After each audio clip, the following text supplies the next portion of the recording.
Bienvenidos, bienvenidas. Esto es Conexionistas y después de 2 semanitas que permanecimos ocultos porque las fuerzas del mal nos los impidieron, no es cierto, estábamos trabajando, o por lo menos haciendo como que trabajamos. Pero el caso es que ya está con nosotros Claudia Aguilar, ella es abogada académica y participa en medios de comunicación y vamos a hablar del tema escabroso de la semana que tanto ha levantado, que son los fideicomisos. Edgar, ¿cómo estás? Amigas de Conexionistas, gracias por conectar de nuevo con nosotros.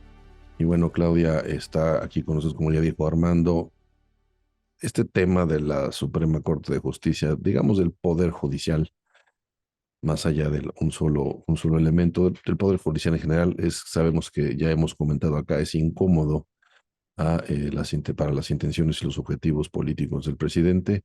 Es claro que le estorba, pero también hay otro lado. O sea, hay un lado que no desaparece solo por el hecho de este ataque, sabemos bien, y ya también se ha dicho en este programa, que es un poder que necesita renovarse, que necesita modernizarse, que hay cosas en la agenda pendiente que tiene que revisar para ser más eficiente. Y como mexicanos sabemos que si algo le falta a México es un poder judicial mucho más efectivo, mucho más contundente, menos corrupto.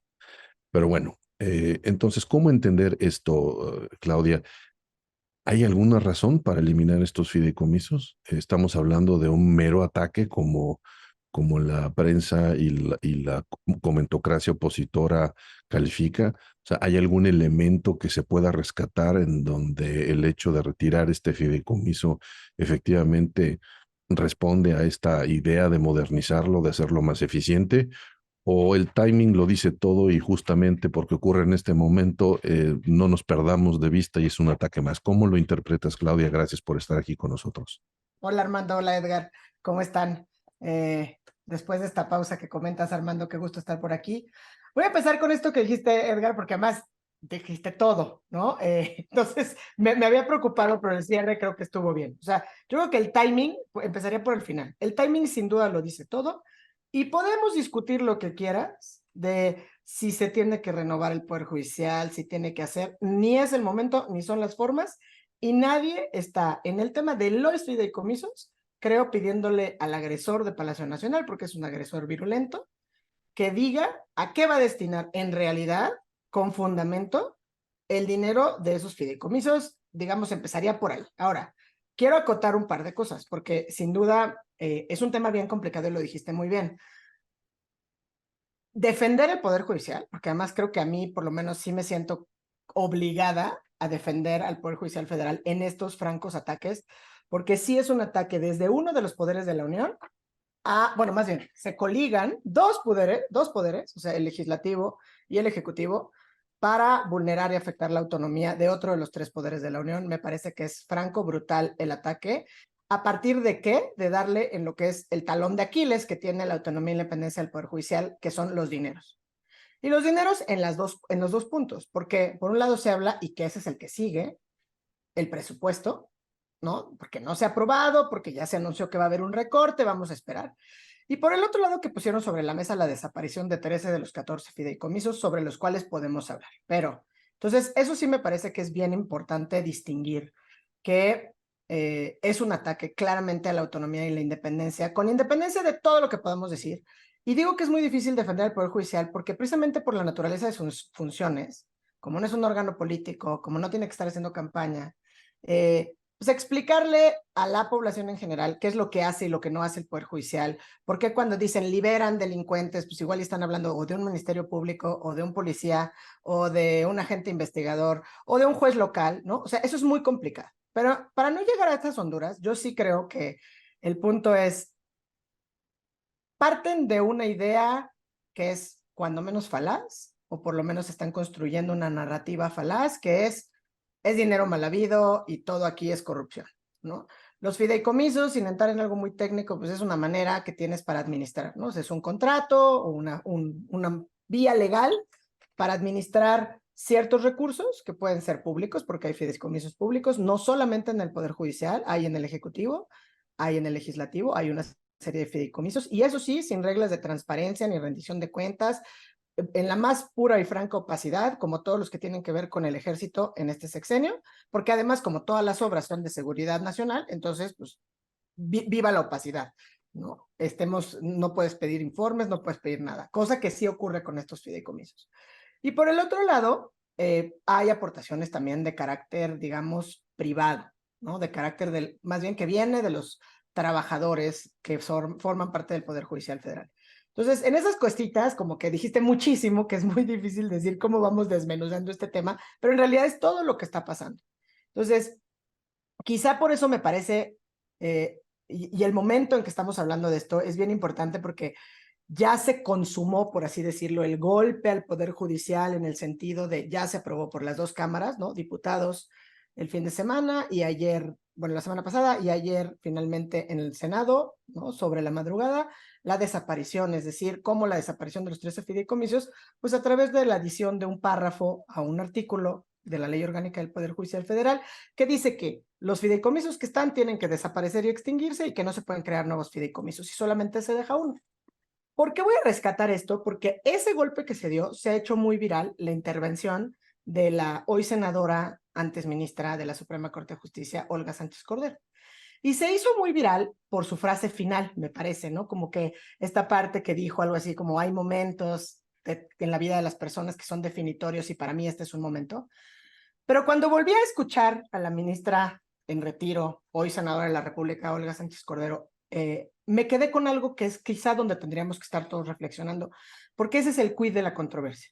Cuando ella empezó su intervención, ella dijo que estaba en ese momento para defender un principio republicano, ¿no? Es decir, un principio democrático, el de la autonomía de los poderes de la Unión para defender sus propias formas, sus tiempos y sus modos de administración. Ese es el debate, en realidad, ¿no? O sea, entonces me parece muy puntual porque fue una senadora en uso de, digamos, esos minutos que tuvo para votar en contra o posicionarse en contra, pero haciendo valer exactamente el quid del asunto. Eso es lo que se está jugando. ¿Por qué? Porque al final la autonomía, ¿qué es? O sea, los tres poderes de la Unión son iguales, pesos, contrapesos, lo hemos dicho muchas veces. Entonces tú tienes ciertos recursos y tú tienes esta autonomía para marcar cómo, en qué forma, cuál es la más conveniente, en qué tiempo, cuáles son los medios o los vehículos de administración. Y ya luego siguió, la verdad, pues muy bien, digamos, en el desarrollo desde la perspectiva, pero a mí me parece que es muy rescatable eso que fue, dijeron los vecinos del norte, tus vecinos, el opening statement de la ministra en retiro, hoy senadora de la República, Olga Sánchez Cordero, porque creo que si nos quedáramos en ese nivel de la discusión, sería mucho más fácil estar tratando de entender de qué estamos hablando, ¿no?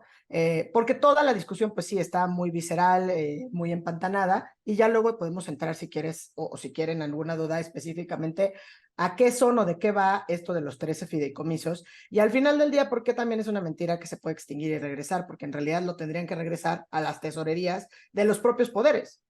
O sea, tendría que quedar en la administración del propio Poder Judicial, no lo pueden después reetiquetar y mandar a becas y todas A ver, estas cosas, me ¿no? gustaría profundizar ese tema, eso que estás diciendo, me gustaría profundizar un poco. Ok, pues mira, la verdad es que ahí hay otro punto bien interesante que vale la pena decir, digamos, de los fideicomisos, ¿no? O sea, al final, ¿qué haces con el dinero o qué es un fideicomiso, ¿no? ¿Para qué lo Ujú. hicieron? O sea, ¿por qué estamos nosotros pensando o hablar de fideicomisos?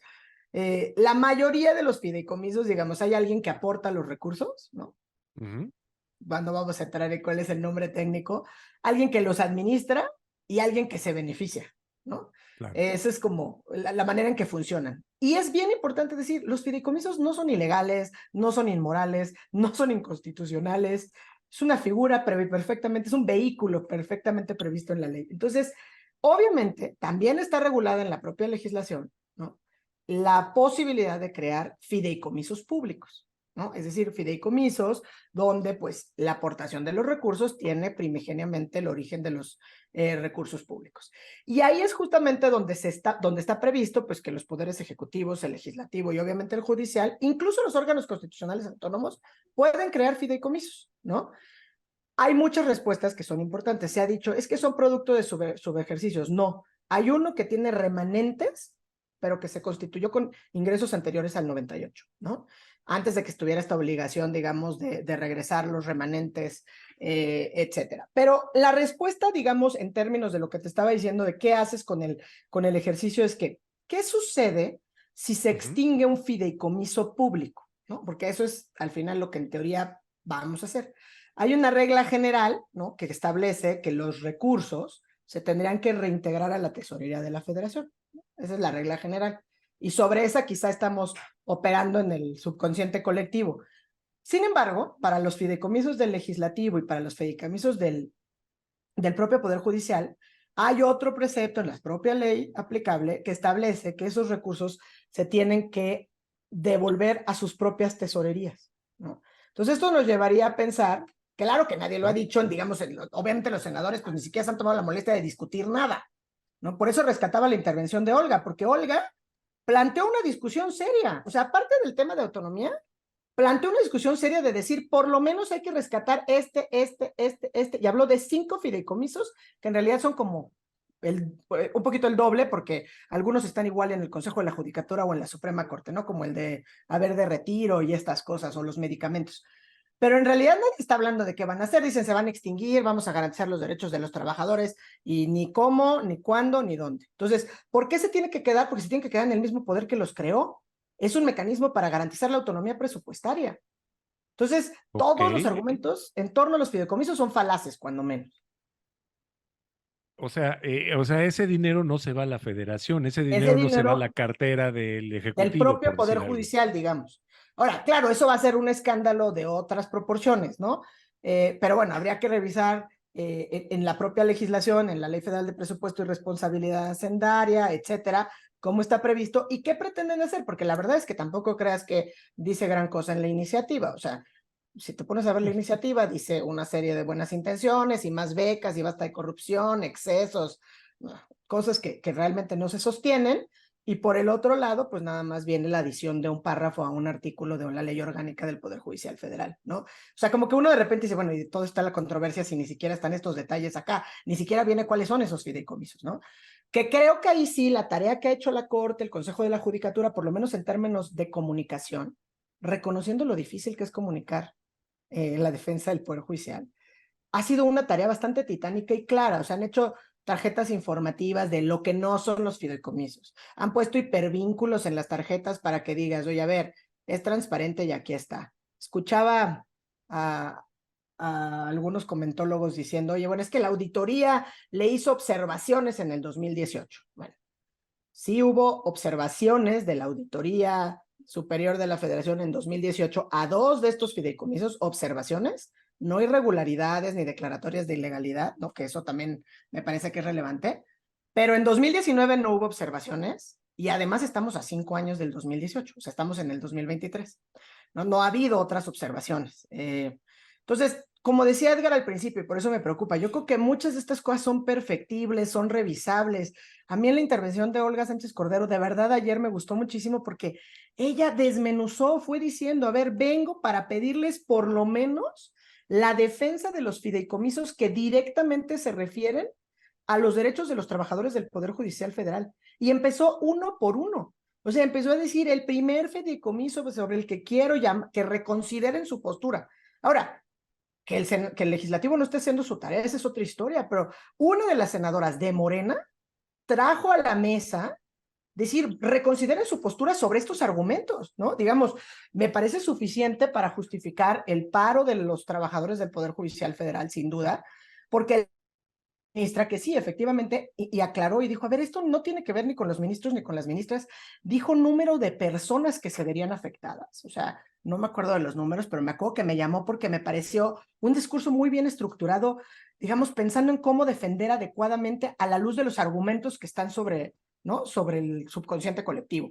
Entonces dijo, el primer fideicomiso es el fideicomiso para el desarrollo de infraestructura. Y bueno, pues dio todas las razones por las cuales pues no deberíamos de estar pensando en desaparecer un fideicomiso que tiene por objeto pues el desarrollo de infraestructura. Y luego se refirió a los fideicomisos que tienen que ver con mantenimientos, por ejemplo, de casa habitación de magistrados y jueces, y explicó que además mucho se ha tratado de socializar este fideicomiso, ¿no? Son casas que compra el Poder Judicial Federal para que, pues cuando haya adscripciones, readscripciones, muchas veces en zonas de crimen organizado, conflictivas, etcétera, pero que además hay aportaciones, o sea, se las rentan a los magistrados y a los jueces, ¿no? O sea, hay aportaciones de los empleados.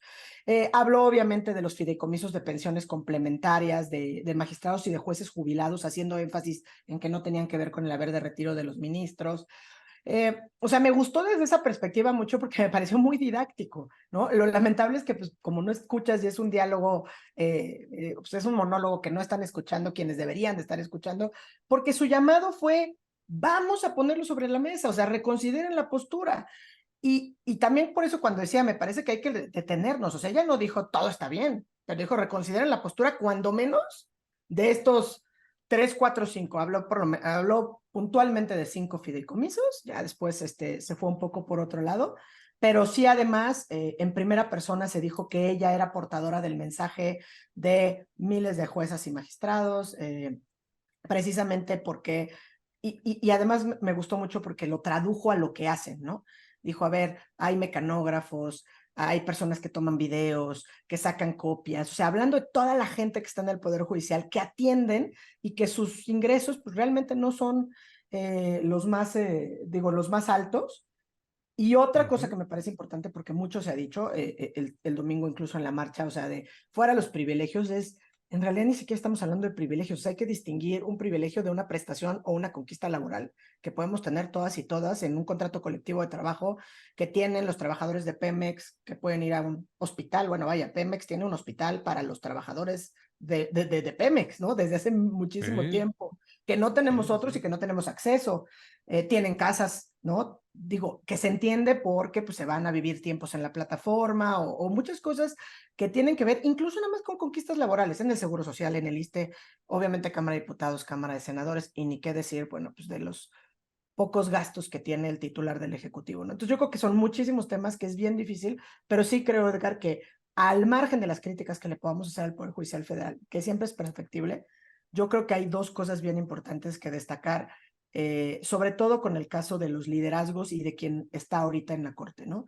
Porque esta violencia, por eso hacía énfasis en cuándo son. O sea, hubo observaciones en el 2018 y ese no fue el ejercicio de la ministra Piña, ¿no? O sea, en el 2018 terminó la gestión del ministro Luis María Aguilar Morales en la cabeza de la presidencia y entró el ministro Arturo Saldívar, ¿no? En 2019 no se hicieron observaciones, pero siguieron existiendo estos 14 fideicomisos, ¿no? O sea, siguen existiendo, o sea, es hasta este 2023 donde cambia la titularidad y a mí me parece que hemos llegado a estos extremos de normalizar la política del acoso institucional desde el púlpito de Palacio Nacional, llegando a extremos de decir, es que la ministra presidenta está llevando a un nivel de confrontación. No, aquí hay un ataque, no hay una confrontación. O sea, hay confrontación si hay alguien que está, digamos, contestando. Aquí, al final del día, estás tratando de hacer desde la institución, desde el Consejo y desde la Corte, un poco de pedagogía ciudadana para tratar de que se entienda qué es lo que está pasando y han sido Claro. las y los trabajadores del Poder Judicial quienes han salido precisamente porque ven afectados sus derechos. Y era palpable en la marcha el domingo. Entonces sí me parece que esta actitud que he leído y que he escuchado en medios, y ya sabes, como dices tú, Edgar, en la banda tuitera o de X, que se sienten poseedores de la verdad, de Ajá. responsabilizar a quien recibe la agresión, específicamente a la ministra presidenta, y no a quien la realiza, pues no sé, se traduce básicamente, es como cuando vas y alguien denuncia una agresión sexual y pues es su culpa por cómo salió, ¿no? O sea, no Sí, cambies el foco a esta estrategia de conservar el poder a toda costa que tiene pues en su narrativa el presidente de la República y los ataques son así, ¿no? A mí me claro. parece que está responsabilizando a la ministra o falta de pericia política porque no ha dado una rueda de prensa para defender el patrimonio del Poder Judicial Federal, pues la exigencia tendría que Claro. ser a la inversa, ¿no? Una explicación del destino de los fideicomisos, de los mecanismos de rendición de cuentas para el traslado de recursos y de por qué estamos hablando de un recorte de un presupuesto que es prácticamente el mismo que se solicitó el año anterior y que representa el 1.8% del PIB, en realidad, porque además esa es la otra parte del debate. Entonces, creo que también esto nos llevaría a pensar de cara a por qué es necesario construir otras formas de liderazgo para que Muy bien. estemos más familiarizados. Yo ahí para finalizar, Claudia, y quizás con una última pregunta, porque el tiempo se nos va rápido, como siempre. Cuando se trata de un tema interesante, con esto que explicas, me parece que está pues bastante claro, no medianamente, totalmente claro quizás, este tema del ataque y este tema de jugar con la vulnerabilidad, ¿no? Del Poder Judicial, ¿no? En esta defensa, eh, y al no dar esta explicación de hacia dónde se van a destinar los recursos, me parece que por ahí debería de haber mucho más crítica, mucho más exigencia por parte de la ciudadanía y por parte de toda esta comentocracia, ¿no? Para exigir, en este caso, a Palacio Nacional y al gobierno, pues, ¿qué piensa hacer con esos recursos? Porque si no, esto queda nada más a la mitad. La otra parte, entiendo bien este tema, como dices, del trabajador, ¿no? Del derecho laboral ganado, esta parte, digamos, del rostro humano de quien está ahí, que también, es decir, por el hecho que trabaja en uno u otro poder, o una u otra institución, pues esto no es peligroso pensar que como trabajas en algún tipo de poder, entonces necesariamente tienes menos derechos.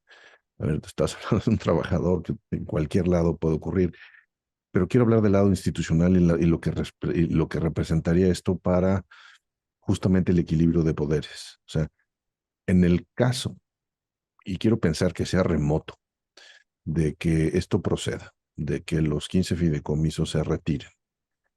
En ese remoto caso, ¿cómo queda el Poder Judicial? O sea, de qué forma, o sea, qué tipo de Poder Judicial vamos a tener en México, ¿no? Con el retiro de estos recursos. Es decir, vamos a tener un Poder Judicial totalmente, no solamente mediapado, sino absolutamente dependiente de los dineros y de las dádivas que le dé quien ocupe la silla presidencial. Eso va a tener implicaciones claras, y digamos, que apuntan al deterioro de el ejercicio de la justicia en México. O sea, Ujú. ¿qué pasaría en ese escenario, Claudia? ¿Cómo lo ves? Porque me parece que también parte de la defensa tendría que ver por, a ver, esto no lo puedes tocar porque va a tener estos efectos y estos efectos no queremos que ocurran. Pues mira, los efectos palpables en cuanto al monto, en este momento, digamos, sé que son datos importantes, que hay que acabar de ver cuál va a ser el golpe, porque el golpe más certero, digamos, al cómo lo van a poder hacer es justamente cuando se apruebe el presupuesto, ¿no? Que estamos ya a 3-2-1 de llegar a la fecha límite para la aprobación del presupuesto y que por lo menos han estado amenazando que va a haber cerca de un 25% del recorte presupuestal y eso, según se ha dicho, va a impedir que se acabe de crear pues juzgados, oficinas de atención o que se acabe de implementar pues reformas tan añejas como la del sistema penal acusatorio o tan recientes como la que se aprobó en el 2021. Pero lo que sí hay que decir es que además pone al Poder Judicial otra vez en el ojo del huracán, porque lo que sigue son impugnaciones. Pero ahora sí impugnaciones de los derechos. A mí me parece que aquí también quisiera hacer una acotación muy breve. Formalmente, no me parece que la Corte, digamos, el Poder Judicial sea juez y parte. Claro que se entiende políticamente como juez y parte, pero ¿por qué no es juez y parte? Porque formalmente pues está distinguiendo, va a hacer un control abstracto de legalidad, ¿no? De constitucionalidad con la acción de inconstitucionalidad y cuando se presenten los amparos por los trabajadores, pues no es un derecho propio porque como hemos dicho no afectan o no benefician los fideicomisos a las y los ministros que son pues el órgano límite. ¿Qué podemos decir? La verdad de cierre, que creo que va de la mano con tu introducción, que me pareció muy atinada. ¿El Poder Judicial de la Federación es perfecto? No, claro que no. O sea, es más que perfectible, no solo como toda obra humana, sino porque tenemos enormes retos de acceso a la justicia, de tiempos, etcétera. Ahora, se requiere una reforma, pero para fortalecerlo, Claro, no para que sea imposible que cumpla con sus funciones que ya de por sí están desbordados de trabajo. Que insisto, esa es la Claro. razón por la que salieron los trabajadores. Imagínate la ofensa para un funcionario judicial que pasa más de 12 o 14 horas en una oficina y luego sigue trabajando desde su casa, que le digan desde Palacio Nacional que no trabajan, que no hacen claro. nada. Pues y por eso salieron a la calle. Y además, sobre todo, ¿qué es lo más importante? Necesitamos una reforma para fortalecer el Poder Judicial. La eliminación de los fideicomisos, ¿en qué fortalece o abona a la mejor impartición de justicia? ¿Cómo? Ese es el punto. Ese es el Exacto, punto, ¿no? No exacto. nos perdamos en discusiones estériles. O sea, esos fideicomisos no benefician a los ministros, pero además si se eliminan, afectan derechos adquiridos de más de 50,000 trabajadores, eso sí está comprobado, y no se traducen de manera directa ni en el fortalecimiento, en la impartición de justicia, ni abona la impartición de justicia, ni al acceso, ni nada. Entonces no tenemos que confundirnos, ¿no? ¿Por qué decide hacerlo Morena en este año? Pues porque estamos de cara al año electoral, porque lo hemos dicho varias veces, porque querían poner a la Corte en la boleta de alguna manera y porque ya lo han dicho descaradamente. El plan C es proponer una reforma al Poder Judicial Federal, donde se elijan a los jueces y ministros y Y, reeditar aquí debates académicos y bastante. desde donde se vea a la distancia en la que me encuentro, inclusive podría yo decir que también parece ser un tema de cruzada personal, Sin de duda. más allá de un asunto de mejora institucional, de alguna falsa justificación política. Desde acá se podría interpretar, ¿no? Quizás equivocadamente, pero están todos los elementos para pensar que este ya es un tema personal del presidente López Obrador en contra de todo lo que representa un equilibrio de poder hacia su figura y su personalísima manera de conducir el país. En fin, Claudia, pues creo que está claro y bueno, sin duda hay que seguir esto por todas las aristas que representan, ¿no? Habrá que ver si hay esta capacidad otra vez de los ciudadanos de volver a responder, de los propios trabajadores. Me parece que se están generando o que se pueden generar, ¿no? Movimientos interesantes, quizás en el peor de los tiempos, pero bueno, como bien dijiste, esto depende del agresor y entonces habrá que ver qué respuesta hay y por lo pronto, pues siempre da gusto que quizás tenemos esta ciudadanía que está más consciente y está más sensible, ¿no? Gracias a todo esto que está pasando. Pues Claudia, gracias por acompañarnos y por aclararnos y darnos tu panorama en este tema. Gracias a ustedes. Hay que seguir conversando porque vienen paros, acciones, demandas, ya está todo anunciado, entonces habrá que seguir la pista muy de cerca. Exactamente, entonces esto ya podemos pasar a llamarlo plan C, ¿no? Porque originalmente hablamos del plan B, pues ya es plan C. Pero bueno, Claudia, Exacto, ¿cómo plan te C. seguimos en redes sociales? ¿Cómo podemos saber de ti? Estoy Cuéntanos. en Twitter hoy X, arroba C. Twitter hoy X. Barroso. Pues creo que ya es X, ¿no? Ahí estoy. Sí, exactamente. Y aunque nosotros también estamos en X, bueno, ahí está todo el pajarito de Twitter, somos Conexionistas MX, tanto en Twitter como en Facebook, en YouTube somos Conexionistas México y en Spotify nos encuentran como Conexionistas. La música es de Alejandro Sabo, ahorita lo encuentran en YouTube y el diseño es de Sofía Reynoso, ella la encuentran en Facebook y en X. Muchas gracias, nosotros somos Conexionistas.